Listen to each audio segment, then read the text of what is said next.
Sanibonani, Mqeqeshi Wezinsizwa lo. Bathi ubhuntsubhunsu kanje ngephuzo matshitshi qomane. Bathi umfana empandle sencane odanga bathi dabethi mdalanti cha bamsukela bayithenga nesihlazo cha. Ufunza abaphathi bezonqamalala lo Joel Shares bathi untombi zimdatsa ngentshabe zithi umuhle webhuntsubhunsu. Umuhle wematshitshi qomane. So mfowethu namhlanje nje ngikuphathela amaphuzu nje ambalwa. Ekufanele uwazi phela nawe ukuze uzokwazi ukuthi uphumelele esifazaneni. Yabo. Ukuze nawe uzokwazi phela ukuthi ujabule uqonywe nawe hayi ukuthi abantu baqonywe nje left and right wena usele abakutsheli futhi ukuthi benza kanjani yabo. So nawe ke ukuzindlela yakho nesifazane izoba yinhle phoqile ukuthi uzazi lezi zinto ezikuphathele zona. So okokuqala ke ngikuphathele kona kufanele ukwazi ukuthi bheka namanye amantombazane.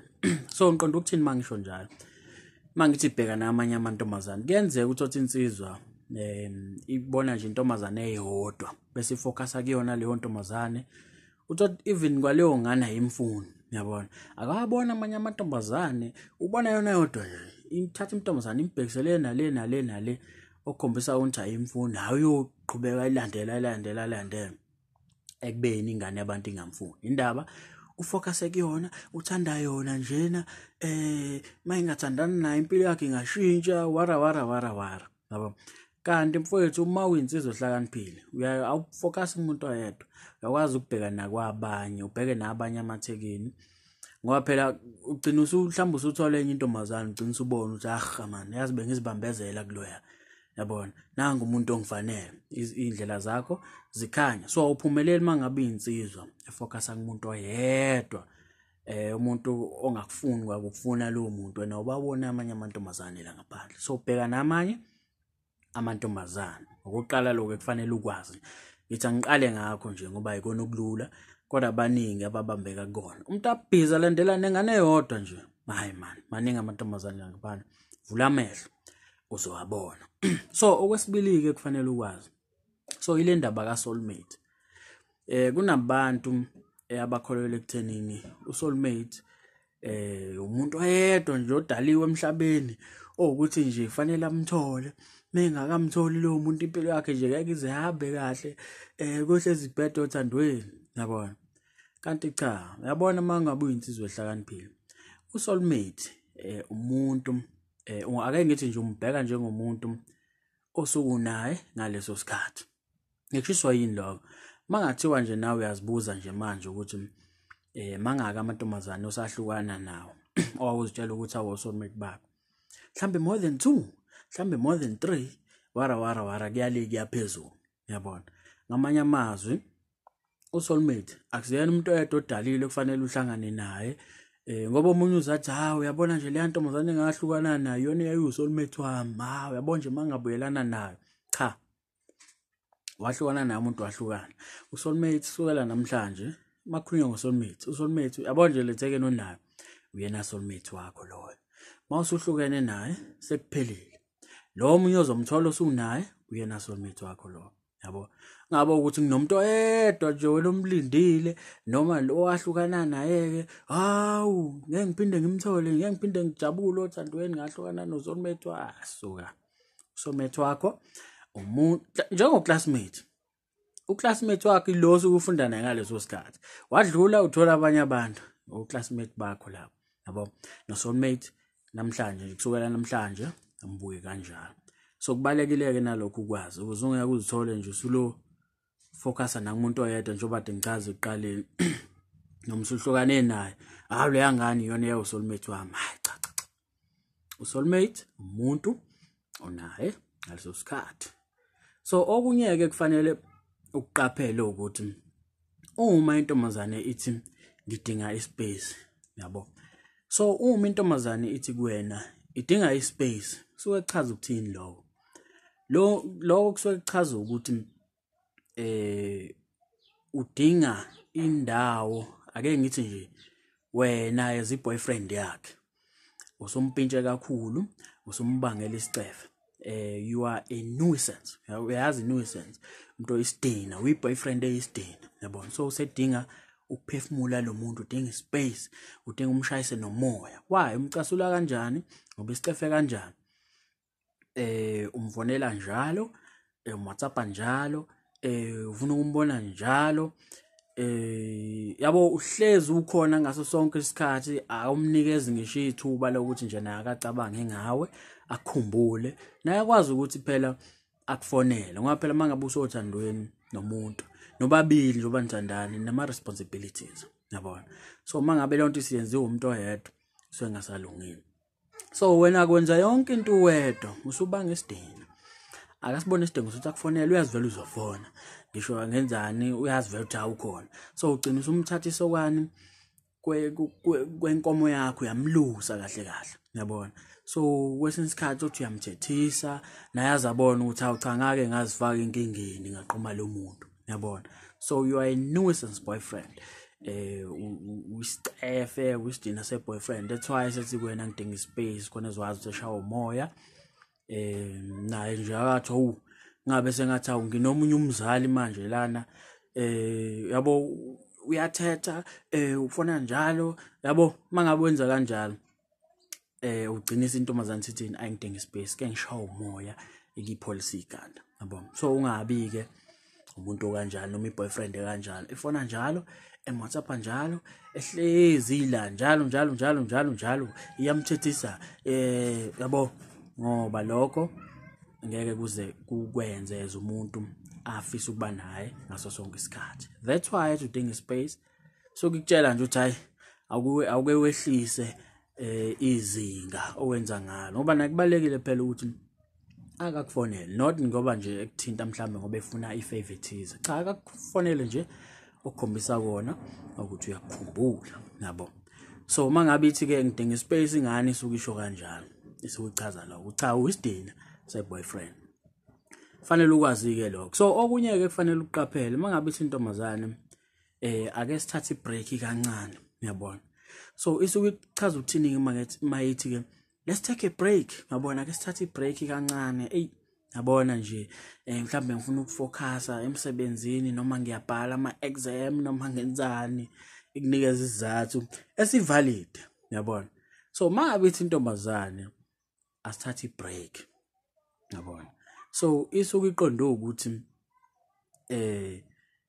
iyona iyakholelwa ekuthenini ukukhona okungcono kunawe there's much more than you out there yabona awukwazi wena ukuthi wena nje sekuwena iyakholelwa ekuthenini yona hayi ngeke there's more than you out there khona ongcono engamtholo nawe yabona so ngamanye amazwi ikubeka ku standby ukuthi awume lapha yabona ume kancane ngeke ngibheke ukuthi awu laba abanye noma lo engikhuluma isikhathi esiningi ke mayithi ayisithathe break soke kukhona esixhumana naye ngenzeka mhlambe even sebeyabonana yabo so sithi ake sithathe break kancane yabona ngoba ifuna ukubona la ukuthi hayi kuhamba kahle kuhle endlana kunawo yabona isikhathi esiningi umuntu mabethe sithathe break walivuma lelo break isikhathi esiningi angabe sabuya back yabona kodwa ke makwenzeka ingane ibone ukuthi hayi ngiyabheda la hayi kubuyele emuva kuwena ngoba nisibonile ukuthi hayi cisha lahlekelwa la kuwena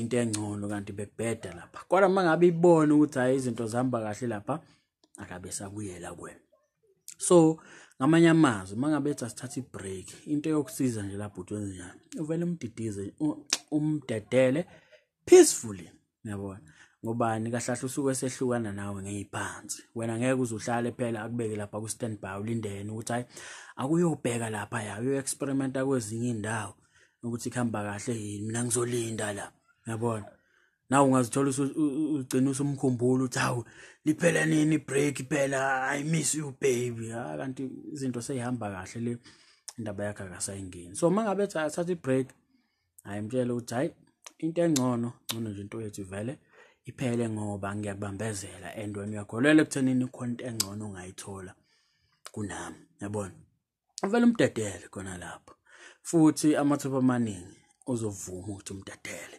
ngobani ngwavele uyakholelwa ekuthenini there's much more than you out there yabona so umuntu phela ukuthi ubhala ama exam noma ufuna ukufocus entweni akusho ukuthi wena phela lo muntu uma ngabesho kanjalo kuwena ebeka leso sizathu shuthi wena you are a distraction empilweni yakhe yabona so mayethi nje ngibhala ama exam manje awuma kancane asithathe ibreak you are a distraction ngamanye amazwi uthi awubalekile empilweni yakho mama ngabe ubalekile even ebhala ama exam ungathola ukuthi kwawena ungacontribute ekuthenini aphase kahle gcina usumsiza ngoba ne boyfriend yakhe kodwa mekushanga leso sizathu noma ufuna ukufocus entweni ethize you are a distraction so awumdeserve ngamanye amazwi so yiloko ke kufanele ukwazi ukuze uzokwenza accordingly mhla ubhekana nesimo esikanjalo umuntu omzana hayi ake sithathe ibreak ngeke lento yethu yabo ikunikeza izizathu ezivalid so okunye ke kufanele ukwazi ukuthi uma nje intombazane ithi ngisazocabanga so ngiyacabanga ukuthi nawe mhlawumbe wakwayithola impendulo kanjalo ithi intombazane ngisazocabanga so mangabe intombazane ithi ngisazocabanga zintathu kuphela izizathu ezibanga intombazane isho kuwena kanjalo yabona so emva kokuba kusiyimpintshele ngamagama ngibeke kanjalo kwavela zokuyimpintshele ekhoneni ngamagama wayitshela ukuthi hayi angisalani ngisho ebusuku ngicabanga wena uyazi ngiyakuthanda mntana omuntu bese singane ngisazocabanga so zintathu izizathu sokuqala indaba ithi ngisazocabanga ingoba ithukile surprised ukuthi hawu wena uyangifuna noma awungishela wena ungitshela ukuthi uyangithanda yabona mhlawumbe ubumuntu kuyona obusondele kakhulu mhlawumbe nizwana kodwa bengalindele ukuthi hawu usungazi impela nje ungishele noma mhlawumbe bengakulindele yabo ibe surprised ithukile hawu yabo then yasithi hayi ngisazocabanga so ecabangeni kwayo kungenzeka iqome emva kwesikhathi noma ingaqomi yabo that is the first reason intombazane mangabe ithi ngisazocabanga okunye kwesibili mangabe ithi ngisazocabanga kuyenzeka intombazane isho kanjalo ngenxa yokuthi ithi hayi ngisazocabanga ngoba usompintshile ngithi khona ngamagama ayitshela ukuthi hayi uyayithanda bese ithi hayi ngisazocabanga ngobani isuke impendulo inayo thothi ayifuni isinayo impendulo hayi ukuthi isinayo vele nje impendulo straightforward ukuthi hayi angikufuni wena ngishelo wena we are not a match asifanelene mina nawe uyabona kodwa ngeke izikutshele emehlweni leyo nto noma inaso isibindi sokuthi kutshele bukhoma ukuthi hayi ngeke lento oyizamayo vele uyiyeke amanye naso ke isibindi saloko uyakutshela ukuthi umcabango wakho uphuma kona ngeke uzokusebenzela yabo kodwa akusiwo wonke so iyakuzwela so isuke ikuzwela ithi hayi ngisazocabanga iyazi vele ukuthi hayi wena uyolokubuza hayi impendulo yami hayi ngisacabanga impendulo yami yoloku ijahi uzuphela amandla ngoba impendulo ibinayo kodwa iyakuzwela yangakwazi ukutshela ukuthi hayi ngeke lento yami nawo ngeke izisebenze mhlambe ngezathu ezithizi nomuntu wayo noma ikufuna isidaba yabo then masithi hayi ngisazocabanga ngoba inqena ukuphoxa isizathu esibili leso inqena ukuphoxa wena usuyoloku ujaha impendulo yami yabo lo ujahile into engayindawo ugcina usugive up hayi ngaphela ekugcineni uyagive up vele yabo then isizathu esithathu esidala ukuthi intombazane ithi hayi ngisazocabanga emva kokuba usuyimpintshele khona ngamagama successfully then uthola ukuthi iyakuthanda ingane but ngenxa yokuthi awenzanga kahle usuvele wayimpintshele ekhoneni wayitshela ukuthi uyayithanda then bese ithi ay ngisazocabanga yabo impendulo iyayazi ukuthi hayi ngibe nami lo muntu ngiyamfuna kodwa manje sinqena ukubuka kanje ngesifebe njengontombazane ezakalula noma ewakalula ngaphela isaba ukuthi uzongaze uthole mhlawumbe umcabango wena ukuthi hayi shuna kwabanye vele bavele befike kubelula kanjalo yabona so isuke sibalekela lelo hlazo then bese ithi hayi ngisazocabanga indaba isho kanjalo udileya isikhathi yabona ukuthi phela ngani naye siziveza njengomuntu owakalula nomuntomazane elula yabona so igcinisa ithi hayi ngisazocabanga ngizikufuna kodwa ngenxa ukuthi usuyimpintshele ekhoneni hayi bese ithi hayi ngisazocabanga then mhlambe igcina iqomileke kodwa emva kwesikhathi yabona that's why mangabe uyinsizwa le ekhaya kaMqeqeshi Wezinsizwa ikhale njabulo lela asikho perfect mfowethu amaphutha siyawenza ngihlezi ngikukhuza ngithi ungakwenzi lo, ungabe umpintshela umuntu ekhona ngamagama. Ngoba mangathiwa ngithatha wena ngikubeka ezicathulweni zakhe, ngithi hayi akubi intombazana, sengiyafika kuwena ngiyakushela. Tshela uthi hayi ebusuku akusadleki. Ayi ngicabanga ngawe, ubuthonga bufiki, ngiyakuthanda. Uzophendula uthini umuntu ethi uyakuthanda? Nawe uzothi uyamthanda back? Awungeke ube naso leso sibini. Yize khona kamanye ovela iqome on the spot, yabona. Ambalwa ke amaningi ayayihlonipha, yabona. Hayi ukuthi leqome on the spot isuyingayihlonipha. Kodwa amaningi ungeke mfowethu kusale sekubalula kanjalo, yabo. So that's why ngikhuza ngithi musukuyenza leyo nto. Ngoba mina ngeke ngithini? Ngithi emva kokuthola inamba hlela naye usuku lokuthi nibonana. Anginamsebenzi ukuthi nibonana kuphi. Akufanele kuze kube i-date formal, Ishathwa nibonana phakathi kwesihlahla noma ngakini epassage noma kuphi. Akunamsebenzi. Kodwa kufanele nibe ndawonye nibonane face to face. Yabona mangabe nibonana face to face seninaye. Nakhona ukuthi yompintshele khona ngamagama umtshele uzama ukumgoqa kumwini umusha isikhathi. Mase unaye sizixoxele nje casually. Nizixoxele nje nanoma ingane ziningi izinto emhlabeni abantu abaxoxa ngazo. Njengoba ngihlezi ngitshela even ama topic ngakade ngakunikeza ama topic uthi hayi ungakhuluma nanoma ingane. Uzixoxele nje but mission yakho njengoba ngihlezi ngisho ngithi zintathu kuphela izinto ekufanele uzenze uma uyohlangana nentombazana. At least amabhokisi ake ngithi nje amabhokisi asuke u3, at least one ibhokisi lapho ekufanele ulithike out of 3, at least one fanele lithike, yabona. Then ke i-date yakho noma lowo mhlangano wena uqala usukube successful mangabe at least one lithikekile. So kokuqala ngithini wena ngithi kukhona ibhokisi lokuthi fanele umhlabe. Yabo kuyenzeka khona nizobona noqala fanele umhlabe. Kodwa ke mangenzeki noma isikhathi besingavumi kulungile. Elesibili ke ibhokisi kufanele umqabule, yabona. Kufanele umqabule. Mawukuthi nalo liyaphika ke ngaphela izinto zenzeka. Ayikho inkingi. Kodwa lesithathu fanele uyithathe ihaki. Ngeke ungitshela ukuthi uzohluleka umhlaba, uhluleka umqabule, uhluleka ngisho uthathe ihaki akanga mfowethu. Thatha ihaki nayo inomthelelo othize. Iya contribute ekuthenini leyo mission yakhe ibe successful. So awukwazi ukuhlangana nomuntu awuthathanga umhlabanga pheleni kosuku awuzange umqabule awuhluleke ngisho uthathe ihaki cha. Konke ngahambi kahle lapho, yabo. So ilezo zinto. So ngeke ngithi mangabe usunayo uxoxa casual, then mangabe usufuna ukumqabula kuyasiza ekuthenini uqala undlalele eqala ngamazwi. Because vele the moment uhlela naye uthatha inamba nje usukazi vele ukuthi hayi ugcwele ngawe uyamfuna, yabona. Then mangabe ke usuhlela naye phela naye usuke edinga iconfirmation ngoba phela mhlamba ngathi hayi ustabana mhlamba ufuna umngane nje yabo akaqondi kahle. So edinga confirmation. So mangabe usunayo uzixoxela casual then usufuna ukumqabula dlalela ngamazwi qala before ujump again ngokiss. Kuyasiza ukudlalela ngamazwi kanjani amazwi azomkhombisa ukutheni naye ugcwele ngaye uyamfuna. So mangenza isibonelo nje mhlamba ungathi kuyena ayesize mhlamba igama lakhe uba mhlambe unokuthula noma uthandeka. Ake size uthandeka ngoba usisi wami nokuthula ave ngaphoxa hawu ubala mina ngusisi wakho yabo usisi wami nokuthula. Bese mhlamba igama lakhe unompilo, yabona. Unompilo noma uFelicia noma bani. So unompilo uyasebenzisa unompilo. Let's say igama lakho unompilo, then mhlambe amazwi ongandlalela kuona ungathi nje yazi nompilo mangathiwa nje ngikhuluma iqiniso umbheke emehlweni manje usukhuluma nje. Ayithi kade nizixoxela nje kuleyo kumnandi nje kube nje.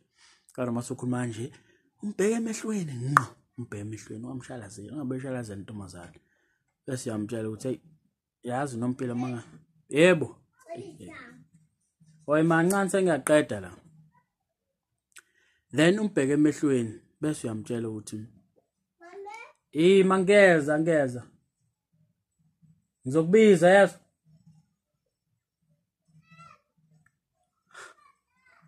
uyaphazamiseka. Okay, then umbheke emehlweni bese uyamtshela ukuthi yazi nompilo mangathiwa ngikhuluma iqiniso ngiyasho ukuthi ngiyeza ngisabhizi ngizokumemeza hamba ngizokumemeza. Ziyahlupha lezi ngane. Then umbheke emehlweni bese uyamtshela ukuthi yazi nompilo mangathiwa ngikhuluma iqiniso ngiyaku-enjoy ukuspend isikhathi nawe, yabona. Mina angisiyena umuntu ochazeka kalula nje, angivele ngichazwe noma yini, kodwa cha yabona ukuba nawe kuyangichaza kakhulu, ngeke ngakufihlela lokho, yabona. So indlela ocabanga ngayo nangendlela obuka ngayo umhlaba cha iyangithokozisa kakhulu, yabona nje umuntu oyoshada wena ave yojabula, yabona. So ngokusho njalo mhlambe naye angagcine mhlambe mhlawumbe usebheka phansi noma useshaya amahloni, leyo nkulumo iyona emenza ukuthi igazi lakhe lenze njani libhoyile, yabona.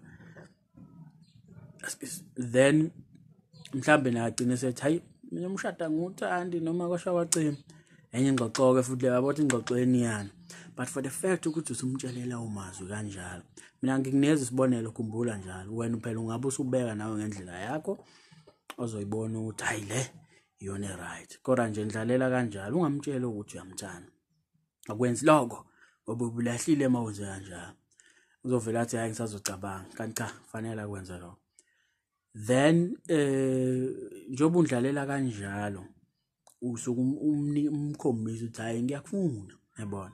That's why umtshela lowo mazwi, yabona.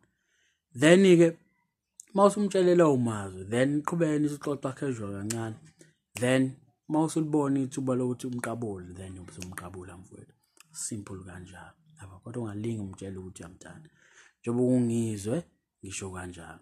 So uma ngabe intombazane nje ngisazocabanga suke kuyilokho ke mfowethu, iloko futhi ekufanele uqaphele noma ekufanele ukwazi ukuze uzoba successful esifazaneni. So okunye ke mfowethu ekufanele ukwazi ukuthi ungashintshi isinqumo esimqoka ngenxa nje yokujabulisa yena. So ungazijwayezi yabo emva kokuba usuthathe isinqumo esithize, lese uyasibona isinqumo esibalekile lesi, then yena bese ayafika mhlambe akubonisa ngenye indlela, mhlambe ubona hayi wena uyazi, angithi uyazithemba wena ubuwena ngaphakathi, uyasibona isinqumo lesi ekufanele senzeke, yena bese zama ukushintsha umqondo bese nawe uyashintsha, yabona. Ungazijwayezi lokho ngobani, mangabe uzijwayeza lo mkhubo omubi uzobona ukuthi ayishuthi awuzithembi, yabona. Mina ngivele ngisho into kalula, sho lesinqumo ubusithathile bebeka isinqumo esingaphusile, yabona. Mangikwazi ukukushintshisa kalula nje mina ngithi hayi asiye west kadona uyikhombe east, yabona. Shuthi awuzithembi ka wena, your inner core awuzithembi ngaphakathi. So mangabe ungazithembi wena ngaphakathi, yena uzokuthemba kanjani-ke, yabona. So ungabozijwayeza ke lo mkhubo ukuthi awushintshe isinqumo ngoba uyambona ukuthi awuphatheke kabi, as much as ubona ukuthi isinqumo lesi esifanele, yabo. Angaphatheka kabi okwesikhashana kodwa emva kwesikhathi uzobona leso sinqumo sona bekufanele usithathe, noma ngathi isinqumo esirong, yabona. But for the fact ukuthi wena uyakwazi ukukhombisa ukuthi unamasende wezinsizwa, yokujabulela lokho, yabo, ngoba uyazithemba ukuthi hayi isinqumo lesi ekufanele ngisithathe. So ungabe ushintsha isinqumo ngoba hayi nakho uyambona yena akasithokozelile, as much as ubona noma wena uthemba ngaphakathi ukuthi hayi kufanele ngisithathe, yabo. So khombisa ukuthi unamasende, isinqumo mangabe usithatha akubi leso sinqumo, ungashintshi umqondo ngenxa yokuthi awufuna ukujabulisa yena. Egcineni kosuku siyabhimbi kwaya, usuyaqala usublame yena ngoba kuzoba buhlungu la ezofika kushintshisa umqondo bese uthola ukuthi hayi isinqumo sakhe nje ukushintshisa umqondo isona esiright, then wena uzobona ukuthi hayi awusenamandla, ukuthi uyena unamandla kuwena, uyena ucabanga kangconywana kunawe, yabo, yonke leyo nto leyo. So isinqumo mabe usithathile, angisho phela ukuthi ugcina ungasamlaleli, cha mlalele, yabona.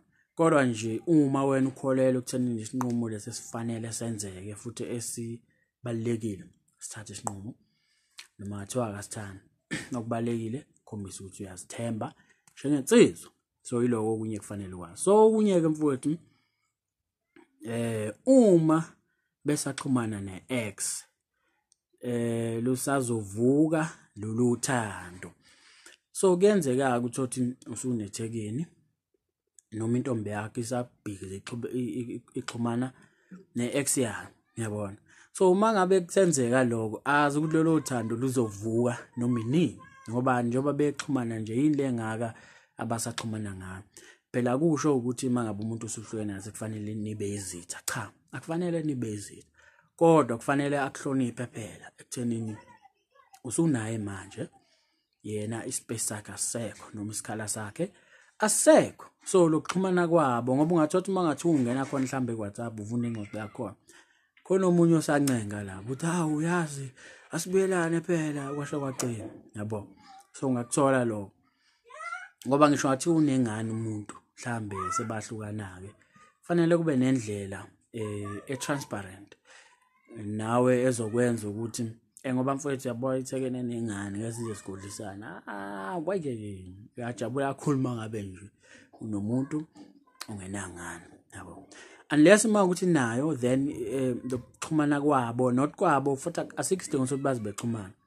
Omunye wenze njani engimaziyo omunye umfowethu wathenga ifoni wayithengela ingane uzama efona efonela ingane nothi afonele yena mayefuna ukukhuluma nezingane yabo. So wayefonela ingane ukuze lento ingeke izimxabanise nomuntu wakhe lwanayo uyakwazi ukuyifonela ingane zakhe even ekhona umuntu wakhe yabo. So there must be a transparent way yokuxhumana mhlambe naleyo ngane ngaphandle kokuthi lo sokunayo ngaleso sikhathi aphatheke kabi. Kodwa uma besaxhumana nje bobabili hayi mfowethu leyo nto amathuba amaningi esazovuka yabo. So yiloko ekufanele uqaphele nawo awuba njengoba ngisho ukuthi akufanele babezitha asikho isidingo kodwa lokuxhumana kwabo akubi kuhle neze ngoba mangathi ufunda ingxoxo mhlambe iWhatsApp yokushiya ubambeke ongenzansi. Then okunye ke ekufanele ukuqaphele cha sekuphelile mfowethu yiloko nje bengithi ngikuphathele kona. So ngiyathemba ukuthi ungizwile and izokwenza ngendlela efanele yabo. So uma ngabe unesifiso sokubhala Mqeqeshi Wezinsizwa ungambhalela ku-email ethi mqeqeshiwensizwa@gmail.com uma nje ufisa ukuthi mina nawe sibonisane ngodaba lakho. Ukhumbuleke mfowethu Mqeqeshi Wezinsizwa ikhale njabulo show mfowethu.